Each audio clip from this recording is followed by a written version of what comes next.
Hey guys, welcome to my channel, Timeless Care by Karen.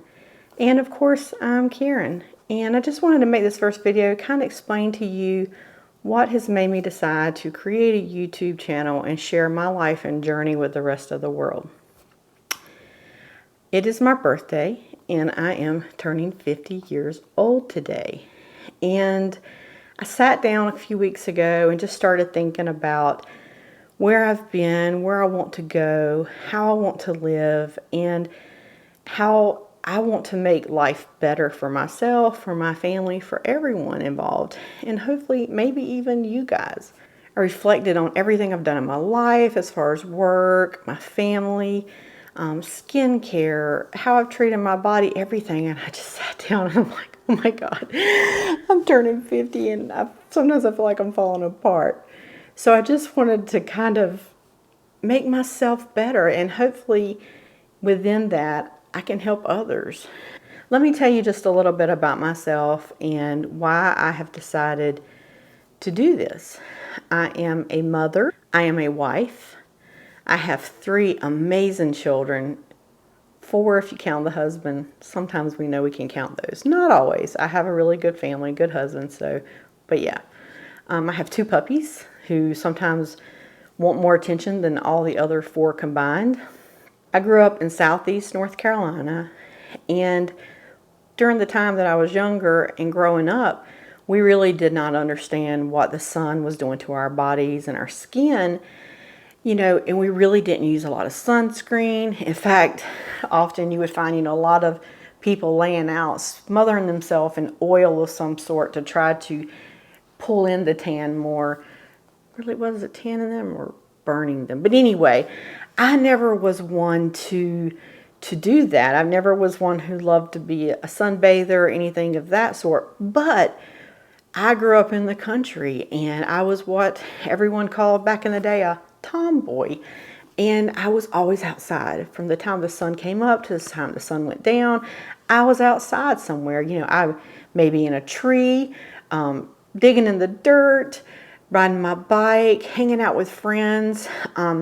Every day, I grew up in this amazing neighborhood with amazing families, and every day we had anywhere from 3 children to 25, 30 children in our front yard playing ball or football, something. Tag, it was just kind of the place where all the kids came and hung out. I grew up with 2 sisters, no brothers, of course. And being the tomboy, I was always hanging out with my cousins and roughhousing with them, jumping on the trampoline. Everything I could do to my body, playing sports when I was young, growing up in that type of atmosphere. And then as I got older, you would often find me out in my backyard, in the big wooden swing with the boombox in my lap, wearing shorts and a tank top, maybe some sunshades, swinging away the day, listening to all the music I could, whatever I could catch on the radio station or whatever cassette tape I happened to have that day. I was taking in all these rays all the time, as a youth. And I never really burned. I tanned really well, but I was just outside all of the time. And we really did not understand what it would do to our body back then. So I have many years of soaking in the sun and being outside. And even as I got older, you still have that mindset, even from when you were younger, sunscreen's kind of coming out, okay, whatever, you don't always believe everything that's being told to you. So you just kind of ignore it, or because you always tanned, it never bothered you, that type thing. So that's how I was. I've always tanned really well. So it just never really crossed my mind to, apply sunscreen on my body or my face. Right out of high school, I started my career in healthcare, went through college.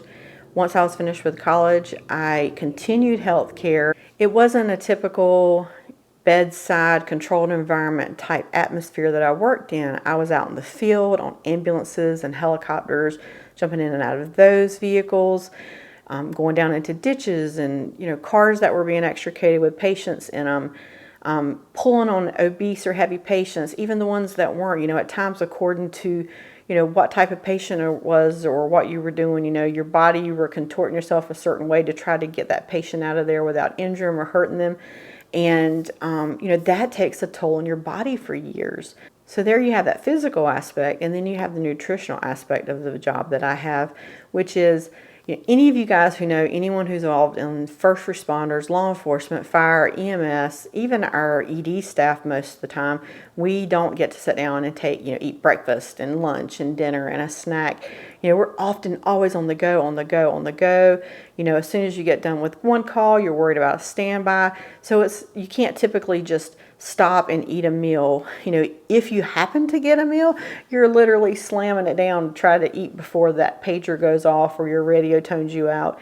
Or you're grabbing crackers from the emergency department or a bag of chips and a drink at a convenience store. So we really did not eat, and still don't eat healthy and maintain our bodies like we should. On top of all of that, we just combine with all the mental stress that we go through, the things we see, the things we do.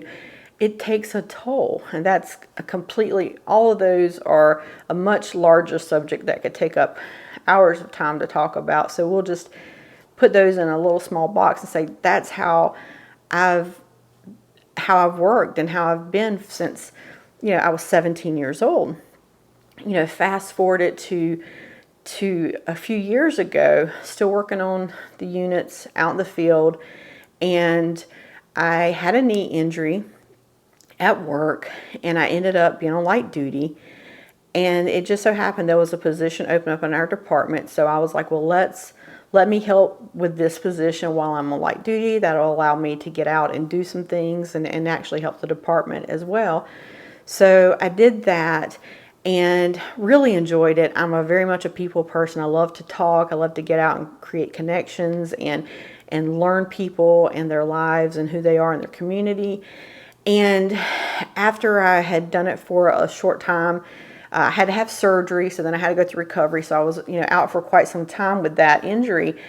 And the position opened up fully, and I applied for it and actually got the position, which I'm ecstatic about. I love what I do. I love being able to go out and create such bonds within the organization that I work for with the region. It's amazing. So I had that surgery in January of 2019 on my knee. I was going through recovery,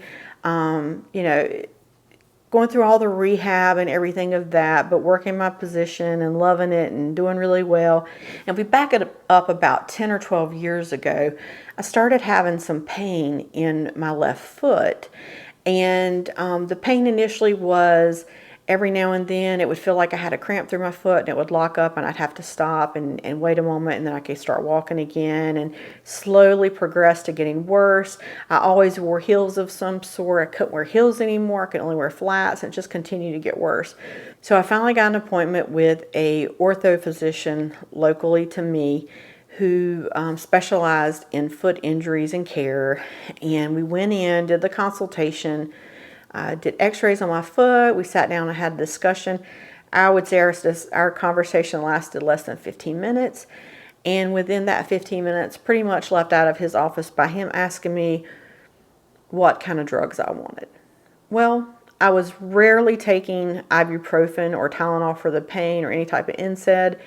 I was wanting to figure out what was going on. I was getting no answers. I felt completely deflated. I didn't want pain medication. I didn't like taking pain medication. I didn't like taking any. I wanted to find out what I could do, what was the route that I could take in the future, whatever I could get, and I got absolutely nothing. So after that, for years, I lived with pain, and it just continued to get worse and worse. I finally ended up speaking with another physician that I knew, a primary care physician, and we ended up going and started getting steroid injections in my foot. And of course, it was done via radiology. So you're talking about extra cost and time, and it was very hard to have to do that. But initially it was something that was helping, so I was doing them. I would get a steroid injection once every 6 months. The pain would subside for about a week, start gradually getting worse over time, and within about a month, the pain was completely back. I started seeing where the steroid injections weren't really working that well, so I stopped going as much. Not to mention I was having all these weird side effects from the steroids, so it was just better on me and my body not to have to deal with it, push through the pain as much as I could. So that's what I did. So I continued to just push through the pain. You know, I've got this new position. I'm not getting out of the truck, so I thought, well, maybe that's going to help, that the pain won't be as bad. It won't get any much worse. Well, I was wrong. It continued to get worse, and the more I walked, and I did a lot of walking in my job, you know, the more I walked and the more I stood for lengthy times teaching classes and things, the pain just continued and continued and got worse. So in January of 2020, I went to another foot specialist. I pushed myself to go. I really did not want to put myself through everything I did again, not to get any answers. But the pain was so bad, I had to do it. I remember my daughter's senior year in high school.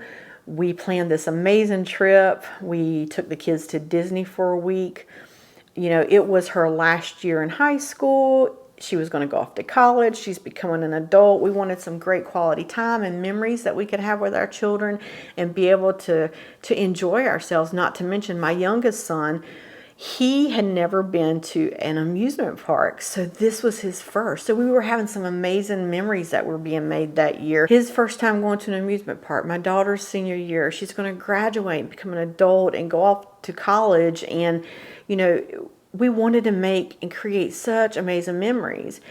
And the very first day we were there, you know, I took some extra Tylenol, knowing that I was going to have some pain, hoping that I could push myself as much as possible without any issues.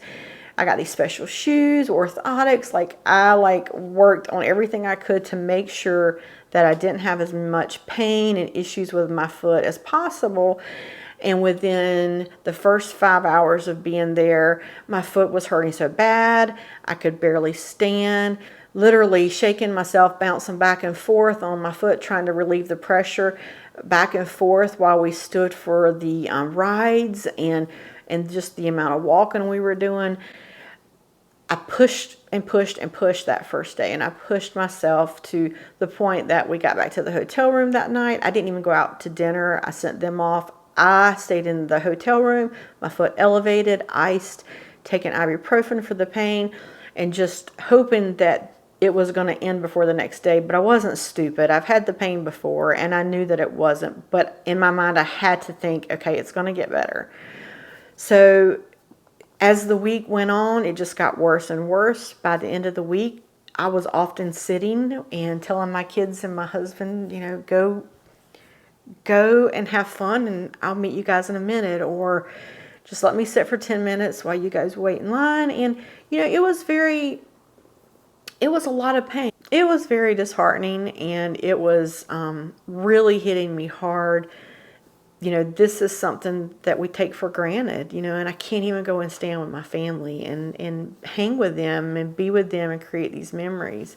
So finally, in January of 2020, I went to a foot doctor. I forced myself to go. In the back of my mind, the only thing I could hear was, what kind of pain medication do you want? And it really kept me from going to get help. But I pushed myself to go because the pain was just so bad. You know, I was going to work, and I was doing a lot of walking and teaching classes and standing and working events for hours. And by the end of the day, I'd come home, my foot was swollen. It was painful. I was having to prop my foot up for lengthy time. So I was like, okay, you've got to do something. So I go to a foot specialist that was a reputable physician in the area, and we do an x-ray, sit down and have a consultation, discuss what's going on. You know, he pretty much says, well, you really, with everything you're telling me, you're past the point of surgery. Let's go ahead and get it done. I ended up having had a metatarsal, and one of my phalanges did not have any cartilage in between the bones and had calcifications along the top side of the bones, which was actually hitting what he figured to be a nerve that runs down the very top of my foot. So on top of the bones grinding and causing issues, that calcification was also causing more issues. So, okay, let's do this. I'm all for it. You know, I am not getting any better. If it's going to help me, let's do it. There's a light at the end of the tunnel. Let's go. So we go in, we do surgery. Well, he does surgery. I just lay there. But he does surgery, and I come out. It's an extremely lengthy recovery time. So the recovery time for this surgery is 3 months non-weight bearing, and then up to 3 months in a walking boot. So of course I get out of surgery, I'm at home, and I have a lot of issues with edema and swelling. I was supposed to go post-op 1 week and get a cast changed, and then after that, 2 weeks after that, and thereon, the cast change was going to be monthly. My foot continued to swell and swell, causing a lot of issues within the cast, a lot of compression, a lot of tightness. So I was literally going to the physician once a week for the first 2.5 months to get the cast larger and larger on the inside. And my foot just continued to grow and swell. Lots of edema, lots of pain. Just was not getting any better. But, the physician just kept saying, well, it could happen. Can keep taking your medicine. Well, of course, I wasn't taking pain medicine. I took the pain medicine for just a couple of days post-op, and then after that I was doing Tylenol, and then after about a month and a half I started taking ibuprofen. So I've been going through this recovery, having a lot of issues. About 2 or 3 weeks prior to going into a boot, COVID hit really hard here in the U.S. So they started quarantining everyone. People, jobs were saying, office work or staying at home, yada, yada. So, here I am now. I'm going out and doing a few visits, doing a lot of Zoom meetings, a lot of Zoom conferences, a lot of Zoom teaching. Just everything was being done by Zoom, so you're sitting at the computer every day. I even had the stand-up desk, but due to my foot, I'm having a lot of issues with standing all the time and all that. So I'm doing my best to not become complacent, but we all become complacent. So not only did we have all that going on, but at the same time, my husband, who 6 months after we got married, got sick at work one day, and he was a firefighter here for one of the larger cities, and he was at work doing some confined space training, got sick.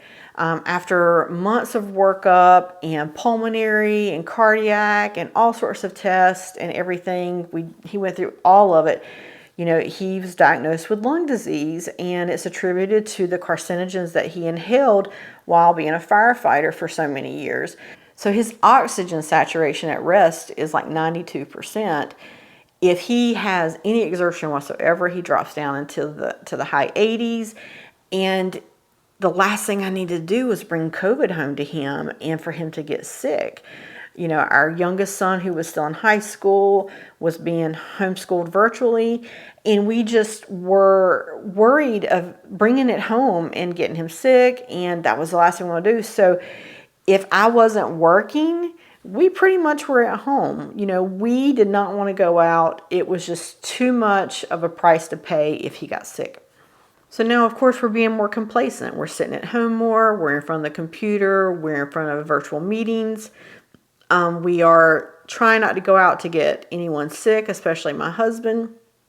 And over time, I'm slowly gaining weight. At this point, now I have had 2 surgeries in 2 years. So we continue to go through recovery. I'm continuing having the pain, no relief. And, all of us have kind of gotten lost during COVID. We continue to push through. We continue to do our job. We continue to have our family. We continue to do the best we can. And so that's what I did. My shoes I was wearing were 1.5 to 2 sizes larger than my normal size. I was having to get a wide width to wear because my foot stayed so swollen that I could not put it in any type of shoe. I couldn't put it on a shoe that was enclosed. I was only using slip-on shoes. So it was not better. It wasn't better, maybe worse. So fast forward to this past summer, summer of 2021, the pain was still increasing and worse, and swelling, and the amount of edema was just crazy. So I went to my PCP, which is actually a close friend of mine, and we were talking about life and COVID and family as we normally do. And I just happened to mention, how my foot, how everything went with that. And she was like, Well, you never told me all of that, so let's do this. So she sends me for a second opinion to another doctor. I make the appointment, I go in. He decides before doing anything, he wants to do a CT. So we get my CT scheduled. I get my CT for like the next week. So I go back to him after he's got all the results. We sit down, we look at the CT, and I can see the CT. I can read it. I can see what's going on in my foot as he's standing there talking to me and scrolling through it. And he's pointing out all the areas that I should have had surgery on before. There were 6 more bones that should have been fused, a total of 7 instead of 1. So now I'm like just not in a good shape at all. I'm just really upset. I'm frustrated. I don't, was I angry? Maybe angry. It was a shock. You know, I had 6 more bones that should have been fused versus the 1. So we have a discussion on what's going on and what my next option is. And the next option was we need to go ahead and have surgery. So we sat down and discussed a timeline. And at the end of July of 2021, I had another surgery on my foot. And this time he fused 6 additional bones. He took out the hardware from the first one because that bone had fused together properly without any issues. And of course, I've got the same recovery time, right? 3 months non-weight bearing, 3 months in a walking boot. You know, I learned how to, let me tell you what, I could pimp that scooter like nothing. I have been on that thing now for 6 months and a year and a half, so I'm good at it. But you don't want me on crutches because they're more deadly than the scooter was. But, you know, here I am going through the recovery. Fortunately for me, he understood my history and what I did for a living. And after the first week, understanding what was going on with the cast, he put me in a walking boot versus a cast. Of course, I was still non-weight bearing. I was to treat it as if I had a cast on, except for now I could open up that boot during the day and I could let my foot rest. I didn't have anything pressing on it. If I had swelling, I could adjust it, and it was fabulous. It was amazing. Still had a lot of swelling, still had edema, but now I can ice it better, easier. I can elevate it a little bit easier. I can live a little bit easier. I am just a little over a month of wearing a regular shoe finally. I'm not having to wear the larger shoes I was before, but I'm still not wearing my normal size. I'm still having a lot of edema. I'm still having a lot of pain. He's thinking that the hardware is causing some of the edema. So we're hoping, I just had another CT done. We're going to look at that and we're going to see if the bones have fused. And if they look like they've fused, we may go ahead on in and let him take out this hardware and see if that's what's causing the edema. But I'm still having pain, and I don't know that I'll ever be pain-free or even pain at 50% of what it was. So I've got to push through. Look at me. I am the largest I have ever been in my life. I am tired all the time. I don't sleep well. I can't do what I used to do. I'm probably premenopausal, which, as all you women know, it creates a lot more issues with your weight and health. And I have just got to get myself in better shape and healthy. So I am constantly, I've been looking at how to exercise and do better for myself without using my feet. And that's really hard to do any kind of cardio besides swimming, that you don't use your feet. So I am working on that. So that's kind of where I am with this video. And I told you all of that so that I can kind of get to where I am. I want to use this video to help document my journey to becoming healthy. And by being healthy, I don't mean being a supermodel and being super thin. I just want to be healthy. You know, I don't have to be a size 0. I want to work on me, my health, my body, my mind. And I think this is a great platform because not only can I help you, but you could help me too. There's plenty of women who have gone through what I have gone through at all ages.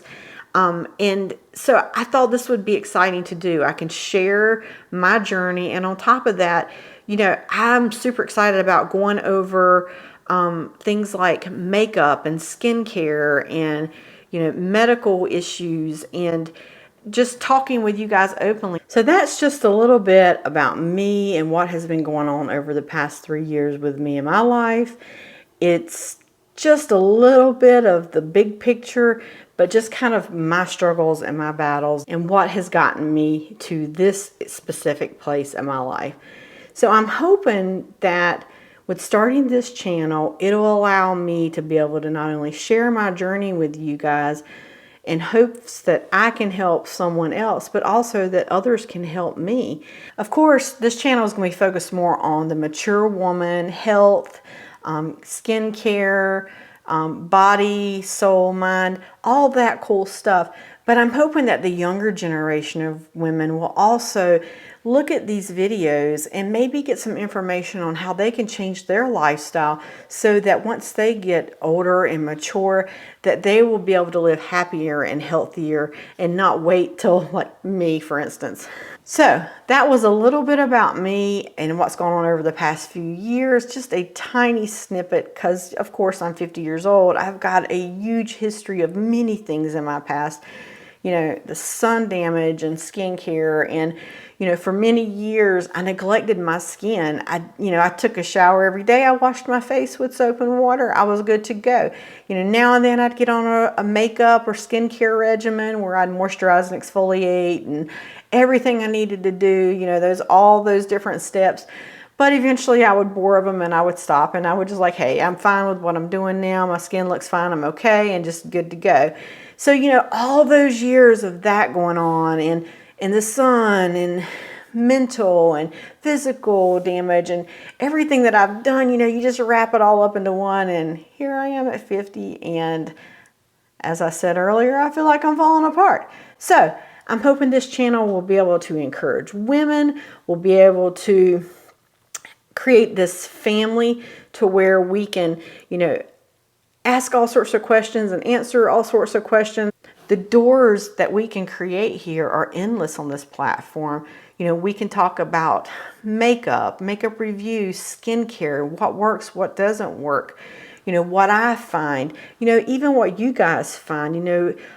Anytime you have any thoughts or advice or questions or comments, let me know. Let's talk about these things. That's what we're here for. I know many people in my community, so if we ever have anything we want to discuss or we have questions that we want answered, I can reach out to many people and I'm sure they would love to be able to be interviewed and answer anything we need. Even if it's something to do with things that I wouldn't typically do, like say for instance plastic surgery. As we get older, things start sagging and we start going, people wanting to go and get themselves fixed to be a better them.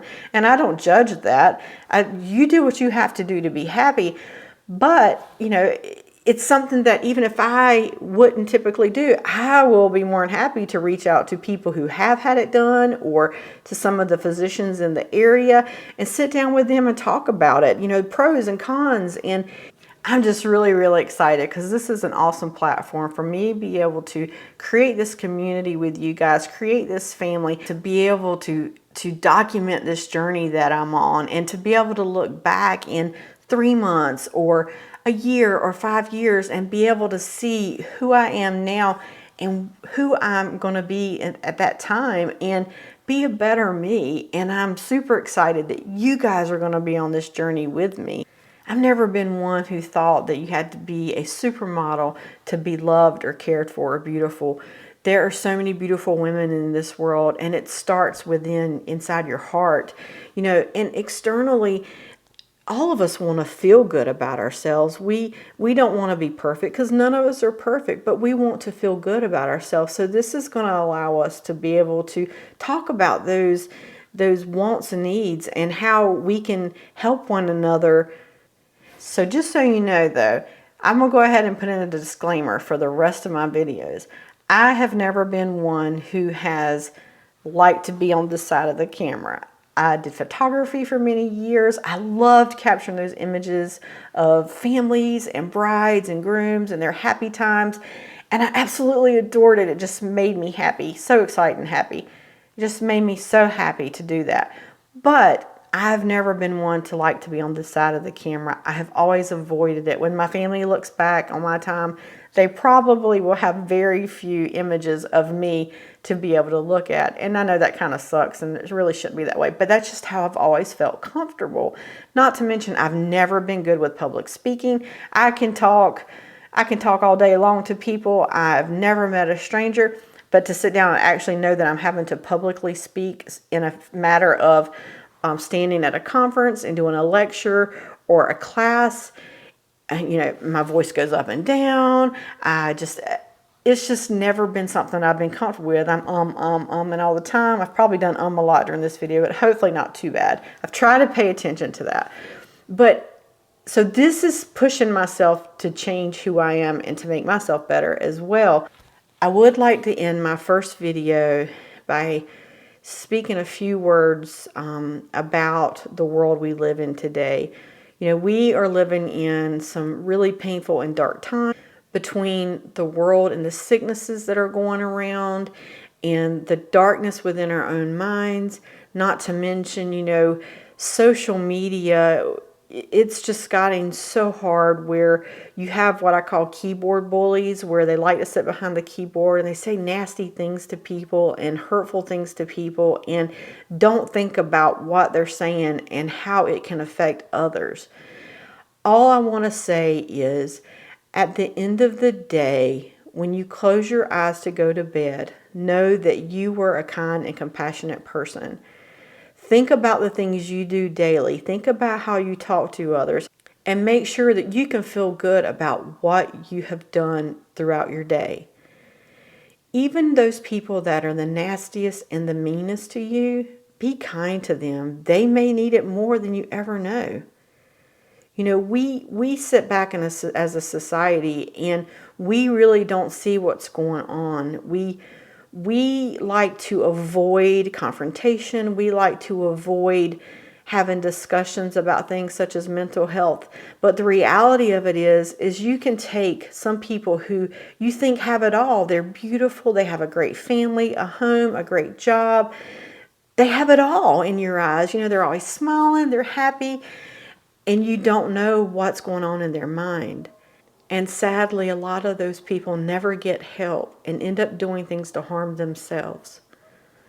Sometimes just a few words, kind words, to open up a person's mind helps tremendously.